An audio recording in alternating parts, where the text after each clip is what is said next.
Lauren always knew how to turn heads. You know, the kind of woman who walks into a room and suddenly every eye is on her. But she never craved attention, not until recently anyway. The first time I noticed something was really off was about 2 months ago. She started dressing differently, heels to run errands, makeup to the grocery store. I'd ask her where she was going, and she'd just smile, saying, "Nowhere special."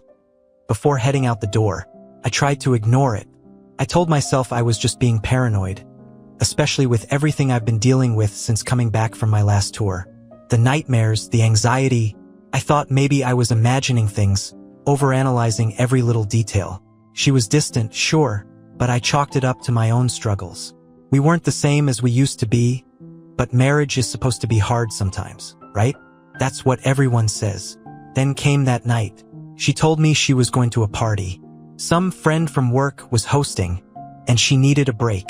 When she said it, there was something in her voice, a sharp edge. She looked at me like I was a burden. "I just need a night off from all this," she said, waving her hand in my direction, as if I was the problem. I didn't argue. At that point, I didn't even have the energy to fight back. It wasn't the first time she'd gone out without me lately, and I had this sinking feeling it wouldn't be the last. So I let her go. That night, something inside me snapped. I sat on the couch, staring at my phone, waiting for her to text me or call. But of course, she didn't. Midnight came and went. Then 2 a.m. Nothing. I couldn't take it anymore. I got up, grabbed my jacket, and headed out. I wasn't even sure where I was going at first, just driving aimlessly through the empty streets, trying to clear my head. But then I found myself heading towards the place she said the party was. I don't even know what I was hoping to find. Maybe I just wanted proof, something concrete to either confirm or deny what had been gnawing at my gut for weeks now. I parked a couple blocks away and walked. The street was lined with cars, and I could hear the muffled bass of the music from the house. I stood there for a minute, debating with myself. Was I really going to do this? Was I really going to spy on my own wife? Then, like fate or some cruel joke, I saw her. She was in the driveway, standing too close to some guy I'd never seen before. Her hand on his chest, his hand around her waist. They were laughing. My blood turned cold, and my heart felt like it was about to explode in my chest. I wanted to charge over there, 'cause a scene, but something stopped me. Maybe it was shock, maybe it was fear, but I just stood there, hidden in the shadows, watching her, watching them, and then they kissed. Not some innocent peck. It was long, slow, and intimate, like they'd done it before, like they knew exactly what they were doing. That's when I knew. I turned around and left. Didn't even bother to stick around for the aftermath. There was no need. I went home, turned off my phone, and ghosted her. Let her wonder where I was for once. The drive home was a blur. I don't even remember the streets or the red lights I ran. My mind was spinning. The image of Lauren wrapped around that guy seared into my brain like a bad tattoo. I wasn't just angry, I was numb. When I got home, I did the one thing I knew would make her panic. I ghosted her. Phone off, no messages, no calls. I locked the door, closed the curtains, and shut the world out. For once, I didn't care what she'd think when she couldn't get a hold of me. Maybe she'd wonder if I was okay. Maybe she wouldn't. Either way, I didn't want to be found. At some point, I passed out on the couch, more exhausted than anything else. When I woke up, it was mid-morning, and there were about 100 notifications waiting for me. Missed calls, texts, all from her. I didn't even bother reading them. I could imagine the excuses already. She was probably sorry, or it didn't mean anything. Yeah, right. Around noon, the doorbell rang. I didn't answer. Then came the pounding, loud enough to make the windows shake. I stood there, watching the door from across the room, my hands clenched into fists. Finally, I caved. I opened the door, and there she was, Lauren, in full-blown tears, mascara running down her cheeks, looking like some scene out of a bad rom-com. "Can we talk?" she asked, her voice cracking like she was the one who had been wronged. It almost made me laugh. I let her in, not because I wanted to hear what she had to say, but because I wanted to see how far she'd go with her lies. The second she stepped inside, it was like the waterworks got worse. She threw herself onto the couch, sobbing, her hands shaking. "I've been calling you all morning. I thought something happened to you. Why didn't you answer?" I just stood there, arms crossed. "Why didn't you answer me last night?" I shot back. The words came out colder than I expected, but I was done playing nice. I watched her flinch, and for a second her crying stopped. She looked up at me, her eyes widening like she'd been caught. "It was just a stupid party. I was with friends," she stammered, trying to sound convincing but failing miserably. "You know how I feel about your PTSD. I needed some space to clear my head." There it was again. That same excuse. I was the problem. My PTSD, my anxiety, my issues. But she still hadn't answered the real question. "So who was the guy?" I asked, my voice quiet now, dangerously calm. She froze. For a split second, I saw it, the panic in her eyes. Then she looked away, like she couldn't even face me. "He's just someone from work," she muttered. "It didn't mean anything, I swear. Didn't look that way to me," I said, taking a step closer. "You sure it didn't mean anything? Because from where I was standing, it looked like you were pretty into it." Her face went pale. She opened her mouth to say something, but no words came out. She didn't have a defense this time. The truth was right there, hanging between us. And for once, she didn't have an excuse ready. I should have felt satisfaction in that moment. I caught her red-handed, but all I felt was emptiness. Just this crushing void where my trust in her used to be. I waited, giving her one last chance to come clean, to tell me everything. Instead, she doubled down. "It was a mistake," she said, her voice small, like she was the victim. "I didn't know what I was doing. I was drunk." I cut her off, shaking my head. "Don't. Just don't. You weren't drunk. You weren't confused. You knew exactly what you were doing." The room fell silent. She didn't deny it, couldn't deny it. And that's when I knew this wasn't a mistake. It wasn't a moment of weakness. It was a choice. The silence that filled the room after I called her out was suffocating. Lauren sat there on the couch, avoiding my eyes, wringing her hands like she was trying to squeeze out an explanation that wouldn't make her look worse than she already did. I could practically hear her brain scrambling for a way out of this mess, for some twist of words to make me question what I'd seen with my own two eyes. She finally broke the silence, her voice soft, barely above a whisper. "I didn't mean to hurt you. You know that, right?" I almost laughed. The nerve of this woman. "You didn't mean to hurt me? What did you think was going to happen when you kissed him?" I fired back, my voice sharp.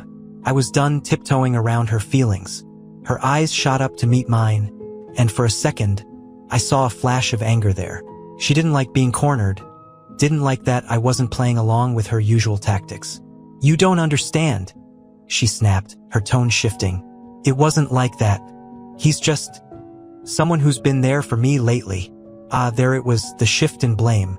Suddenly, it wasn't just her mistake anymore. It was about her feelings, about what she wasn't getting from me. Classic Lauren move. "So now it's my fault, huh?" I asked, my hands clenched into fists at my sides. "You couldn't talk to me, but you could talk to him? Get close to him? Do whatever the hell that was I saw last night." My voice was rising, and I didn't care anymore. She needed to hear the anger in my words. She shook her head, her tears coming back full force. But this time, it felt more like a performance. "You've been so distant, Jake," she said, voice trembling. "Ever since you came back, it's like you're a different person. I didn't know how to reach you anymore. You shut me out." I stared at her, completely stunned by the level of manipulation I was witnessing. "I shut you out? Lauren, I was going through hell, and you promised you'd be there for me. You said we'd get through it together. But instead, you're out here sneaking around behind my back because I'm not giving you enough attention." The guilt trip hit me like a train, but I wasn't going to let her twist the narrative.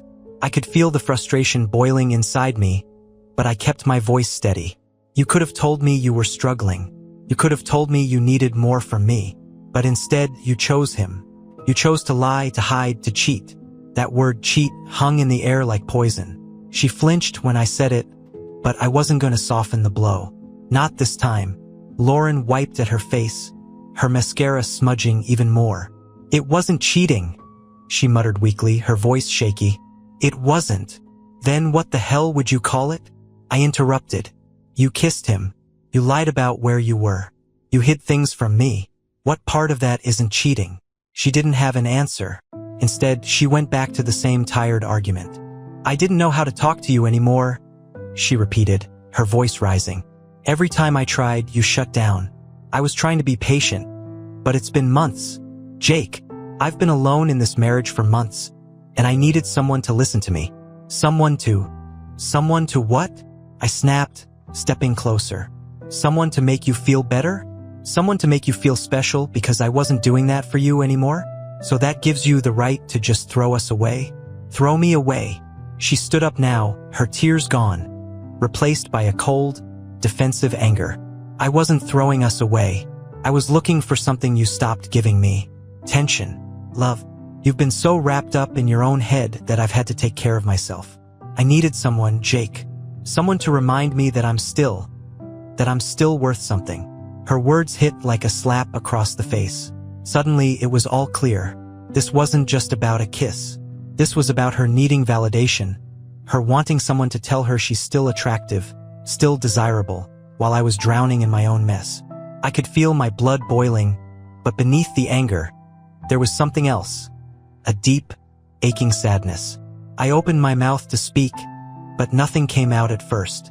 I was too stunned, too hurt. After a long pause, I finally said, "And you thought he was the answer? That some guy from work could fill that void?" Lauren didn't respond. She just stared at me, her arms crossed, like she was bracing for the final blow. And that's when it hit me. She wasn't sorry. Not really. She was sorry she got caught. Sorry that things had spiraled this far.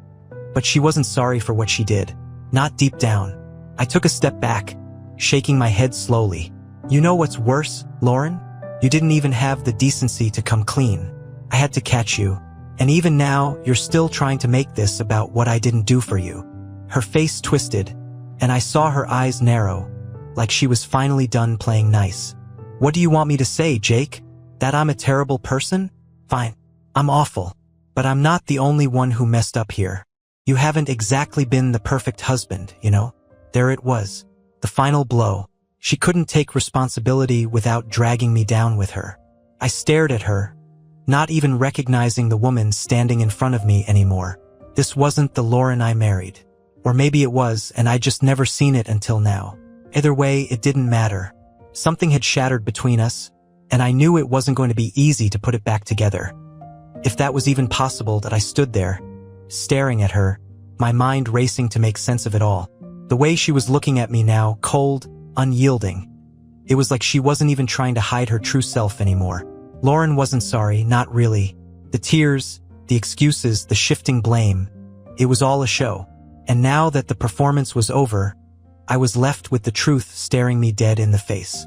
I gave you everything I had, I said, my voice barely above a whisper.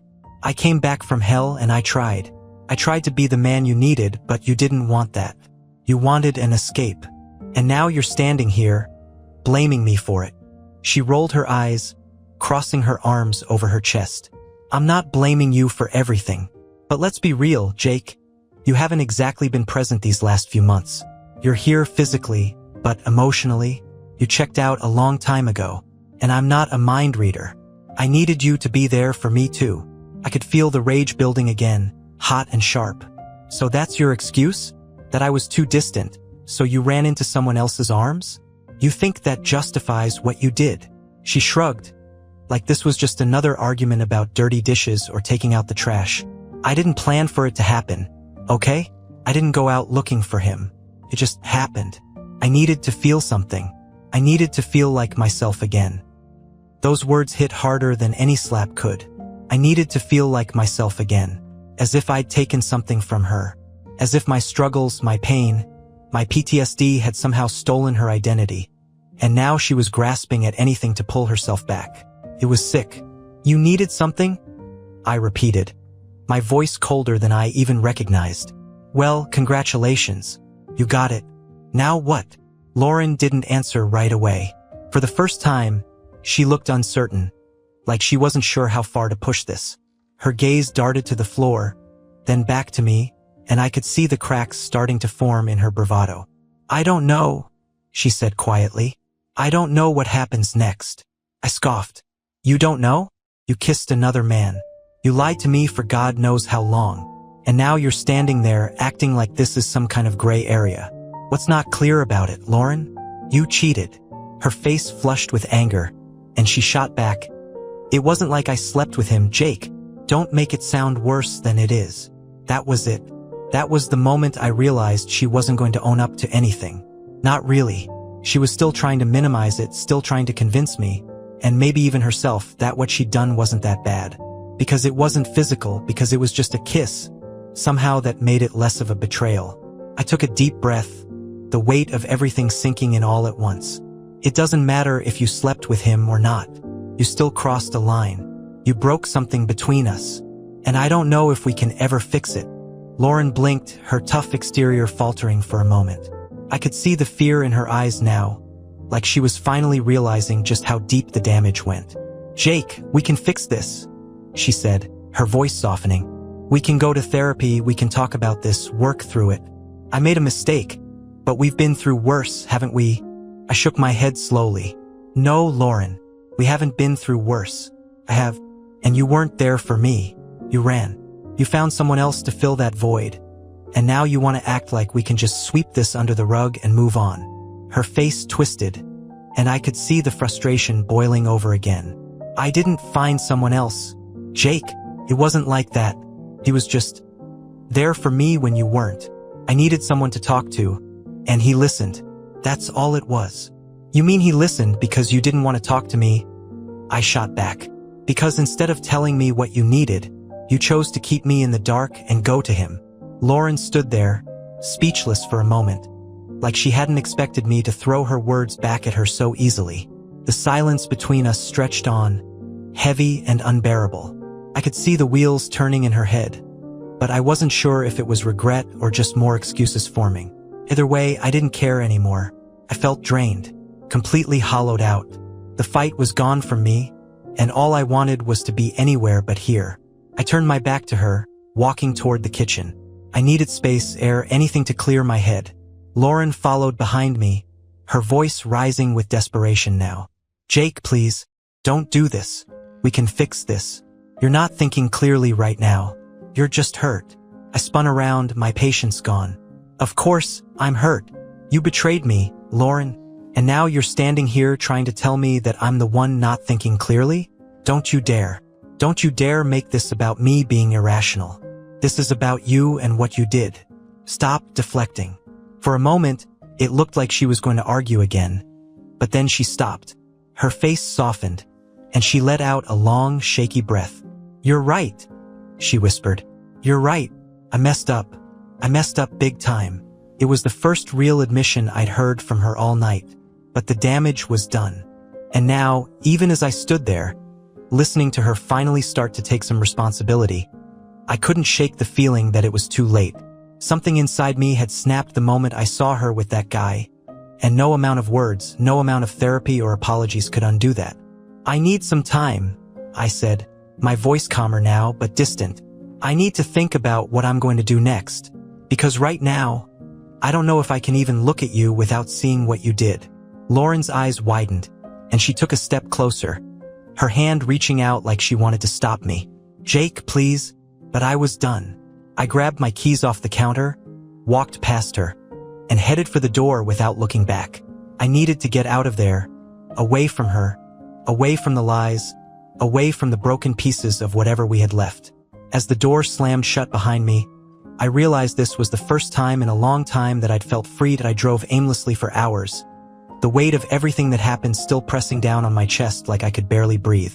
The roads blurred together as I sped through intersections and empty streets, my mind trapped in an endless loop of what-ifs. What if I had done more to save us? What if I'd seen the signs earlier? What if she had just told me how she felt before things got so twisted? But no matter how much I tried to run from it, the truth was staring me dead in the face. There was no going back. Lauren had crossed a line, and in that one moment, she shattered the foundation we'd built. It wasn't just the betrayal that gutted me. It was the way she tried to spin it, like it was my fault for being distant, like I had somehow pushed her into someone else's arms. I pulled into a gas station parking lot, the engine still running, and just sat there for a while, staring out at nothing. The anger had burned out, leaving only exhaustion. Everything felt so surreal, like this couldn't possibly be my life. How had things fallen apart so fast? How had we gone from being this couple that people envied to this? The funny thing was, I couldn't even bring myself to cry. I wanted to. I wanted to scream, to break something, to just feel something other than this hollow, crushing weight in my chest. But nothing came. I was empty. I turned off the car and slumped back in the seat, closing my eyes, trying to think through what I was supposed to do next. Divorce? Separation? Hell, I couldn't even think that far ahead. All I knew was that I couldn't go back home. Not yet. I didn't want to see her, didn't want to face her pathetic attempts to fix what couldn't be fixed. Then, out of nowhere, my phone buzzed. I hesitated for a second, thinking it was Lauren again, probably trying to reel me back in with more apologies and half-truths. But when I checked, it was a text from an unknown number. At first, I thought it was spam, some random message about extended car warranties or some nonsense. But then I opened it. "Hey man, you don't know me, but we need to talk. It's about Lauren." I stared at the screen, my heart pounding in my chest. What the hell was this? I read the text again, trying to make sense of it, but there was no mistaking what it said. Somebody knew something about Lauren, more than I did, apparently. Without thinking, I texted back, my fingers shaking as I typed. "Who is this?" The reply came almost instantly. "We work together. I don't want to get involved in your business, but I thought you should know what's really going on." What's really going on? I felt my stomach turn. So there was more to this than just what I saw at the party. I thought back to that moment, Lauren wrapped up in that guy's arms, the way she kissed him like they'd done it 100 times before. What hadn't she told me? Before I could even ask, another text came through. "She's been seeing him for months. It didn't start at the party. That was just the first time you caught her. There's a lot more." I felt like the wind had been knocked out of me. I read the message over and over, the words blurring together as my mind tried to process them. Months? Not days, not weeks, months? She had been lying to me for that long? I wanted to throw my phone out the window, smash it into a million pieces. But I couldn't. I needed to know more. I needed the whole truth, no matter how much it would rip me apart. My hands trembled as I typed, "Tell me everything." The guy, I still didn't know who the hell he was, didn't hesitate. His messages came rapid fire, one after another, and with each one, the floor beneath me seemed to crack even more. "She's been talking to him behind your back since before Christmas. At first, it was just lunches, then drinks after work. It got more serious when you started pulling away because of your PTSD. She told him you two weren't as close anymore, that you were having problems." Every word was like a punch to the gut. I could picture it now, Lauren, pouring her heart out to this guy, telling him how hard things were at home, how she wasn't getting the attention she craved. And him? He must have been waiting for his chance, listening, comforting her, inching his way into her life, into her heart, until it was more than just an innocent friendship. The next text shattered whatever was left of my composure. "They've hooked up a few times. I don't know where or when, but I'm sure it wasn't just kissing. I've seen them leave work together late at night. I thought you should know." My entire world collapsed in that moment. My chest tightened, and I could barely breathe. I threw my phone onto the passenger seat and slammed my fists against the steering wheel, over and over, until my knuckles were raw. It wasn't just a kiss. It wasn't just emotional. She had been with him, physically, intimately, behind my back, for months. How many lies had she told me? How many times had I looked her in the eyes, completely oblivious, while she was sneaking around with him? How many moments had I missed the signs because I was too wrapped up in my own pain to see hers? I leaned forward, pressing my forehead against the steering wheel, trying to hold back the tidal wave of emotions threatening to drown me. I wasn't just angry anymore. I wasn't just betrayed. I felt something deeper, this gnawing, soul-crushing grief for the man I used to be. The man who trusted his wife, who believed in her, who thought they could make it through anything. That man was dead now. As I sat there, gasping for air, I realized something cold and terrifying. Lauren wasn't coming clean because she wanted to save us. She was coming clean because she had no other choice. She'd been caught, and now she was scrambling to cover her tracks, to make it seem like her betrayal wasn't as deep as it really was. But it was deeper. So much deeper. I didn't want to hear another word from that guy. Didn't want another piece of truth to break what little I had left inside. So I turned off my phone and threw it into the glove compartment. I didn't need any more answers. I had everything I needed to know. Lauren had betrayed me in every way possible. There was no fixing this. There was no, we can work through this, or let's go to therapy. She'd burned it all to the ground. And now I had to decide if I was going to stand in the ashes or walk away for good. I drove back home. Not because I wanted to, but because there was nowhere else to go. The weight of the truth sat heavy in my chest, making it hard to even breathe. I wasn't angry anymore. I was past that. Now all that was left was this numbness, like my whole life had been gutted, and I was just walking through the motions. When I pulled into the driveway, the house looked the same.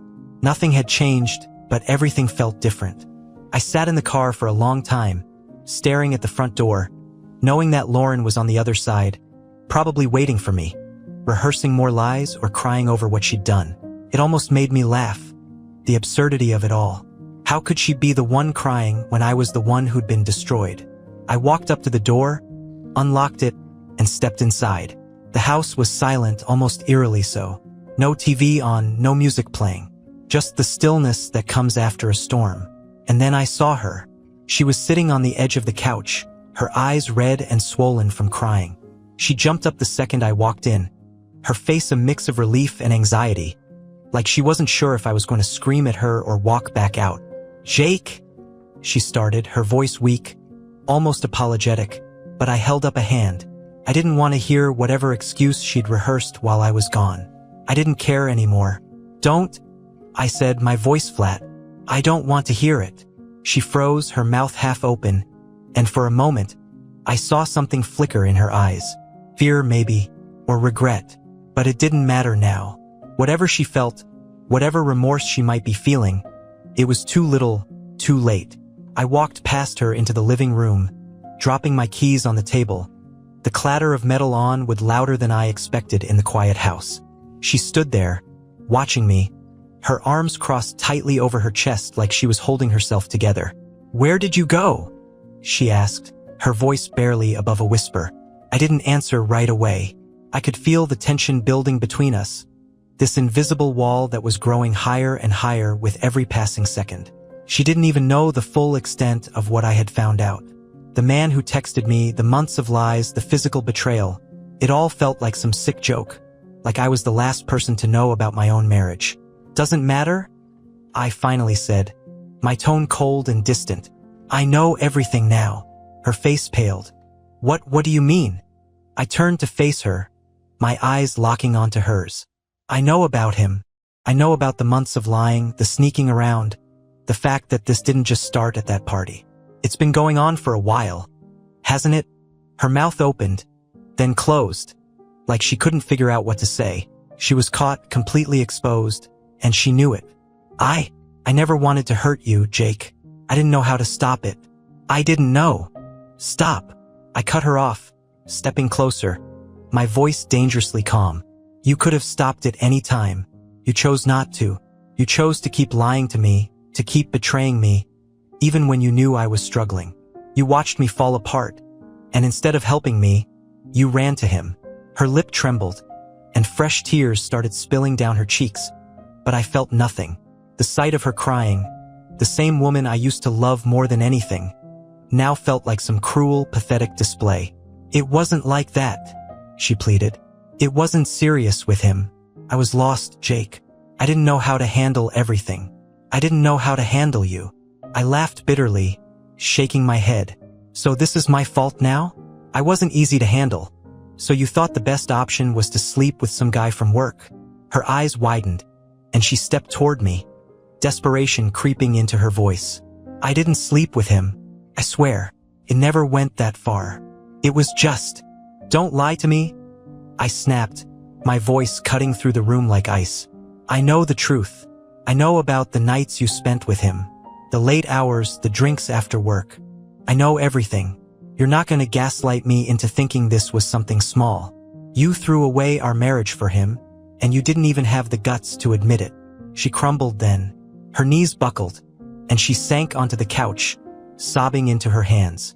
"I'm sorry, Jake," she cried, her words muffled.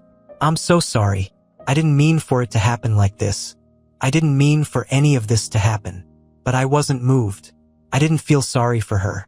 Not anymore. I'd been broken, torn apart by her lies, and now she wanted sympathy? Now she wanted to cry and beg for forgiveness? I stood there, watching her fall apart, feeling nothing but cold, hollow detachment. There were no more words to be said. Nothing that could be explained, no apology that would make a difference.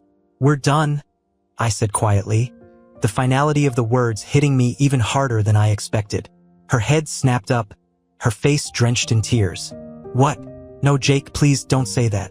We can fix this." "We can." "Fix what?" I asked, my voice steady. "There's nothing left to fix. You broke it. You broke us. There's no coming back from that."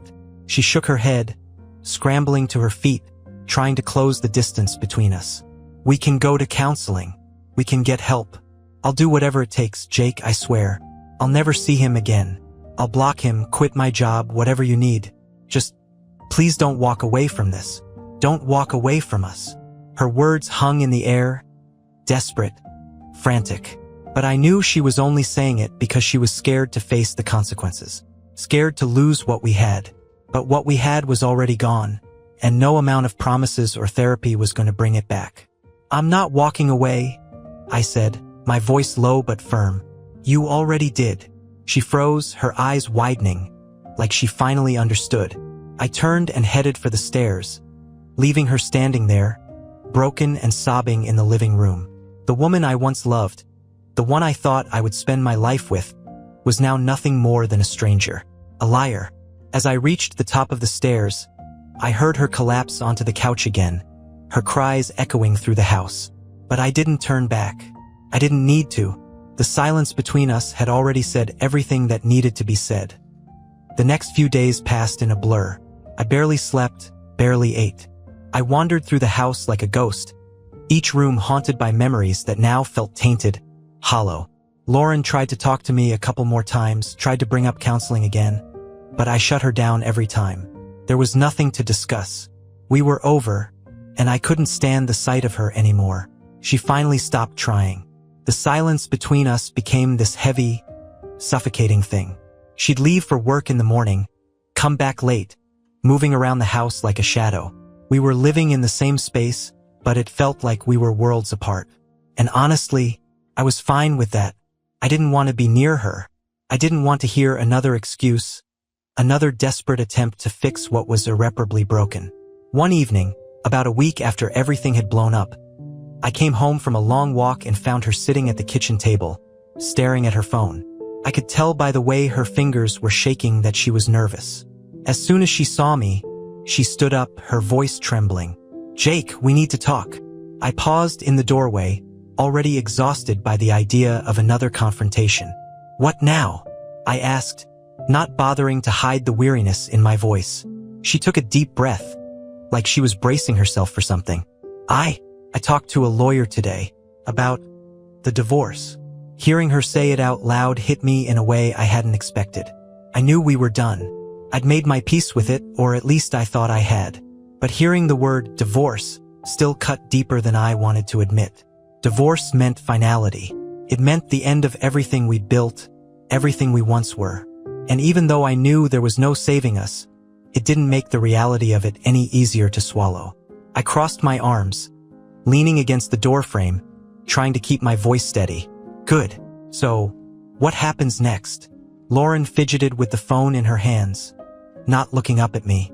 "The lawyer said we can do it amicably. We'll split everything, no fighting, no drama. I don't want to drag this out, Jake. I just want it to be over." There it was, the end. We'd gone from fighting for each other to fighting to get away from each other as cleanly as possible. I should have felt relief, finally a path forward, a way out. But instead, all I felt was this overwhelming sense of loss. It wasn't just about her anymore. It was about the future we'd planned, the dreams we'd shared, the life we were supposed to have together, now crumbling to dust. I nodded, not trusting myself to say anything.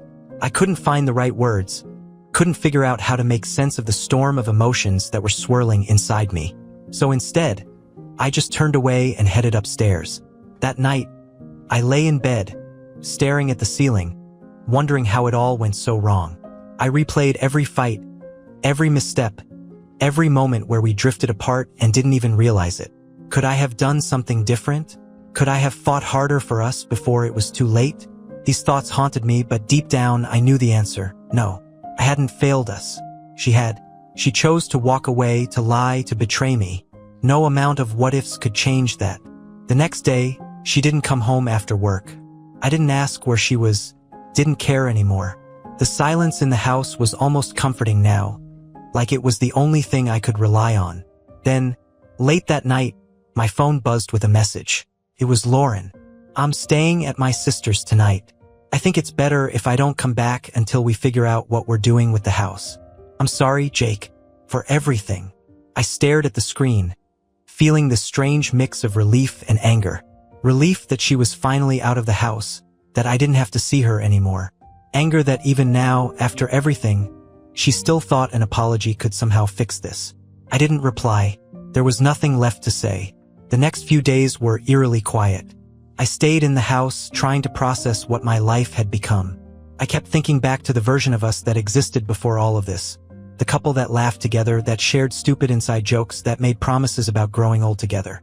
That version of us was dead now, replaced by two people who barely recognized each other. One afternoon, I went into the closet to grab a jacket, and I saw Lauren's clothes still hanging there. Dresses, sweaters, jackets. All the things she used to wear when we were happy. I stood there for a moment, staring at them, feeling this surge of resentment bubbling up inside me. The closet felt like a museum of a life that didn't exist anymore, filled with relics of someone I didn't even know. Without thinking, I started yanking them off the hangers, one by one, throwing them onto the floor. I didn't stop until every single piece of her clothing was in a heap in the middle of the room. It was a small victory, sure, but it felt good. Like I was clearing out the last remnants of her from my life. When I was done, I collapsed onto the bed, breathing heavily, my hands shaking. I wanted to move on, wanted to wipe her out of my mind completely, but it wasn't that easy. Memories kept flooding back, uninvited. The first time we met, our wedding day, the night we bought this house. It was like my brain was punishing me, forcing me to relive every moment we'd shared, even though it hurt like hell. I lay there for hours, staring at the ceiling, wondering if I'd ever feel whole again, wondering if I'd ever trust anyone the way I trusted her before everything fell apart. The divorce papers arrived a few days later. Just like that, the end of us had been reduced to a few sheets of paper, sterile and emotionless. I skimmed through the legal jargon, barely registering the words. Split assets, no spousal support, clean break. It was as simple as it could be, but the weight of it still hit hard.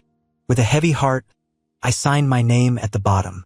One last signature to mark the death of our marriage.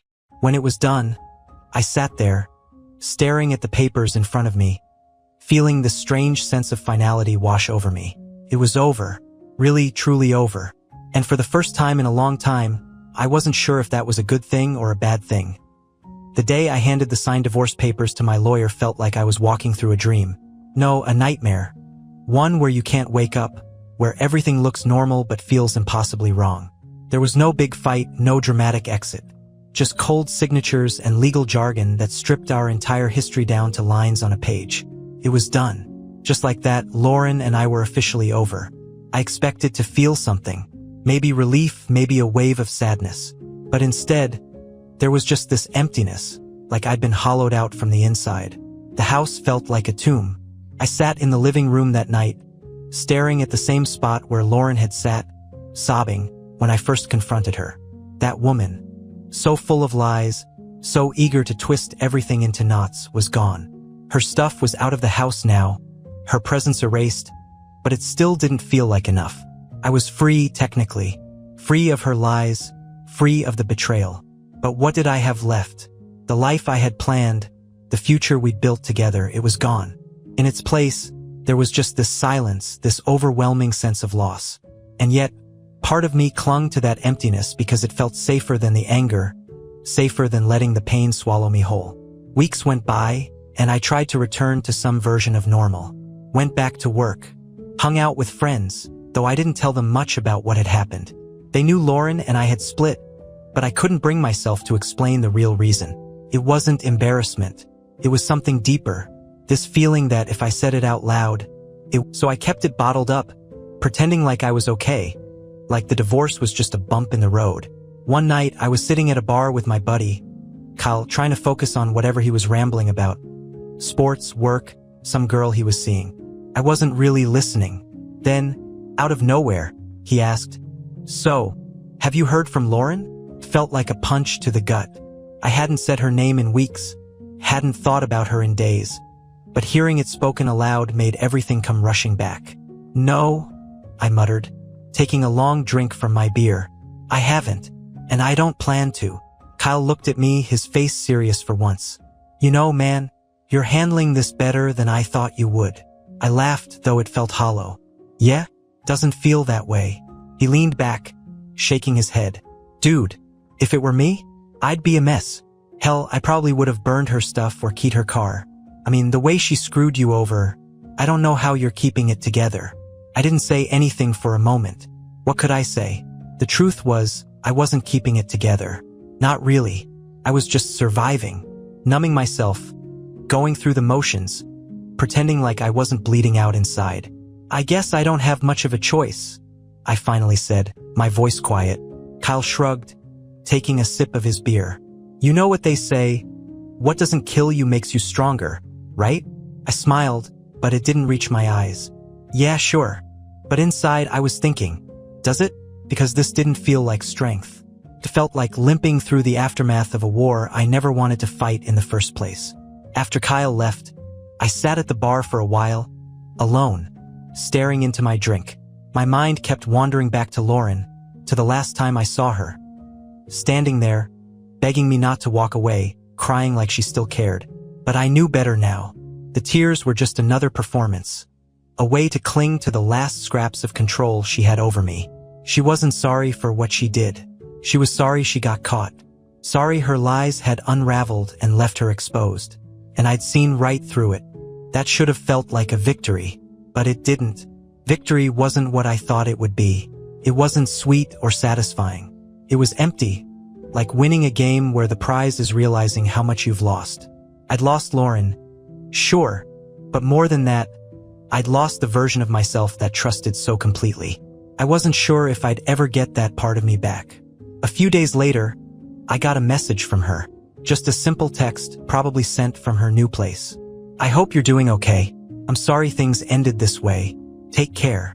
I stared at it for a long time, my chest tightening with something I couldn't quite name. I could have responded, could have sent her a cold, cutting message, something that would have let her know just how deep the damage went. Or I could have ignored her, let the silence between us stretch on forever. But I didn't do either of those things. Instead, I just deleted the message. There was no point in saying anything. Nothing I could say would fix what was broken, and nothing she said would change the fact that she'd torn us apart. Her words were meaningless now. As the days passed, I started to feel a little lighter. The anger, the resentment, the constant replaying of every fight, every lie. It all began to fade little by little. I wasn't over it. I didn't know if I ever would be, but I was learning to live with the scars. Learning to accept that some wounds take longer to heal. And maybe that was okay. Maybe the real strength wasn't in forgetting or moving on completely. Maybe it was in learning to live with the pain, to carry it with me without letting it weigh me down. In the end, what Lauren and I had was gone. But I wasn't gone. I was still here, still standing. And for now, that was enough.